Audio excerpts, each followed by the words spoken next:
Il est bientôt 9h30, la bourse avec Antoine Larigauderie. Tiens, on va dire un mot de l'or, Antoine Larigauderie. Il y a un fantasme sur l'or, les banques centrales, l'or, ça rapatrie, on a l'impression que c'est chacun chez soi. Voilà, l'or est devenu fantasmatique. Ça l'a toujours été, mais là, plus fantasme, que jamais. Ça va un petit peu au-delà de ça quand même. Et c'est le World Gold Council qui le dit. Les achats d'or par les banques centrales sont au plus haut depuis 1964.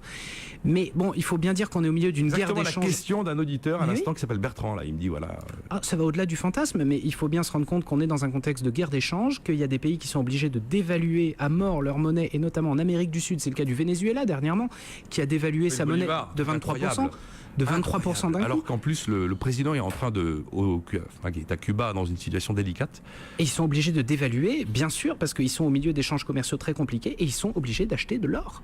Et c'est un des principaux acheteurs nets d'or sur 2012, le Venezuela. Mais il y a aussi le Brésil, il y a aussi le Pérou, il y a un certain nombre de pays, également en Asie, la Corée, les Philippines. C'est pas forcément les gros acheteurs auxquels on pense en premier lieu, que ce soit la Chine, que ce soit la Russie ou les États-Unis. Non, ça vient des petits pays qui ont besoin de lutter à armes égales, moins inégal possible le prix dans cette d'or. Bien sûr.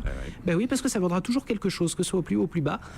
Et ça sert à rééquilibrer des monnaies qui sont en délicatesse. Bon, pour le CAC 40, en tout cas, on est inchangé. Bah oui, mais mine de rien, ça n'a pas changé depuis cette époque-là. Et du côté du CAC 40, PPR signe toujours la meilleure performance du jour.